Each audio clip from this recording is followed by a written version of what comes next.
Guys ನಾವಿವತ್ತು ನಾಮಚಿನ್ಮೆಗೆ ಬಂದಿದೀವಿ. ನಾಮಚಿನ್ಮೆಲಿ ನಮ್ಗೆ ತುಂಬಾ ಒಳ್ಳೆ ನೇಚರ್ ಇದೆ. ನೇಚರ್ ಮಧ್ಯ ಎರಡು ಚಿಂಟು ಪಿಂಟು ಅಂತ ನಾವೇ ಹೆಸರಿಟ್ಟಿದೀವಿ. ಅದ್ ಎರಡು ಇದಿದೆ. ಅದ್ ಹೆಂಗಿದೆ ಅಂದ್ರೆ ನಾನು ಮತ್ತೆ ಇವಕ್ಕ ನಂಗೆ ಇದೆ ಸೇಮ್. ನಿಜ, ಬನ್ನಿ ನೋಡೋಣ. ಬನ್ನಿ ಗೈಸ್ ತೋರಿಸ್ತೀವಿ. ಇನ್ನ ಮಸ್ತಾಗಿ ಸಿಕ್ಕಿದೆ, ಬಟ್ ನಾವ್ ಇದನ್ನ ನಮ್ಗೆ ಇಷ್ಟ ಆಯ್ತು ತೋರಿಸ್ತೀವಿ. ಗೈಸ್ ಇದು ಚಿಂಟು, ಇದು ಚಿಂಟು. ಗೈಸ್ ಭಯ ಆಯ್ತಿದೆ ನೋಡಿ, ಬಾಯಿಟ್ರು ಅದು ಮುಚ್ಚಲ್ಲ ಚಿಂಟು. ನನಂದ್ರೆ ತುಂಬಾ ಇಷ್ಟ. ನೀನು ಇಡು, ಒಂದ್ಸಲಿ ಕಚ್ತೈತ ನೋಡೋಣ. ಈ ಹೆಸರು ಚಿಂಟು ಗೈಸ್, ಚಿಂಟು. ಇನ್ನೊಂದು ಅದು ಚಿಂಟು ಯಾಕಂದ್ರೆ ಅದು ತುಂಬಾ ದೊಡ್ಡದು, ಅದಕ್ಕೆ ಅದು ಚಿಂಟು. ಇದು ಮಿಂಟು. ಇದು ಪಿಂಟು, ಪಿಂಟು ಕಣೆ. ಪಿಂಟು, ಸಾರಿ ಗೈಸ್ ಇದು ಪಿಂಟು ಯಾಕಂದ್ರೆ ಇದು ತುಂಬಾ ಚಿಕ್ಕ ಅಲ್ಲ, ಅದಕ್ಕೆ ಅದ್ರ ಹೆಸರು ಪಿಂಟು. ನಾನು ಕೂರಿಸ್ಕೊಳ್ತಿದ್ದೆ ನೋಡ್ರಿ, ರುಚಿತನ್ ಏನು ಮಾಡಲ್ಲ, ರುಚಿತ ಅಂದ್ರೆ ಇಷ್ಟ, ಅದಕ್ಕೆ ಕೂರಿಸ್ಕೊಡುತ್ತೆ. ಈ ಅಕ್ಕ ಅಂದ್ರೆ ಇಷ್ಟ. ಇದು ನಾನ್ ಇದ್ದಂಗಿದೆ, ಅದು ಅಕ್ಕ ಇದ್ದಂಗಿದೆ.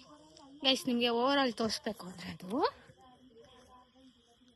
ನೋಡಿ ಈ ತರ ಇದೆ. ಇದು ಚಿಂಟು ದೊಡ್ಡದು, ಅದು ಪಿಂಟು. ಅದು ಪಿಂಟು, ಅದು ಆ ಕಡೆ ಇರೋದು. ಇಷ್ಟ ಆದ್ರೆ ಲೈಕ್ ಮಾಡಿ, ಶೇರ್ ಮಾಡಿ, ಕಮೆಂಟ್ ಮಾಡಿ, ಸಬ್ಸ್ಕ್ರೈಬ್ ಮಾಡ್ಕೊಳ್ಳಿ ಅಥವಾ ಫಾಲೋ ಮಾಡ್ಕೊಳ್ಳಿ. ಸಬ್ಸ್ಕ್ರೈಬ್ ಮಾಡಿ.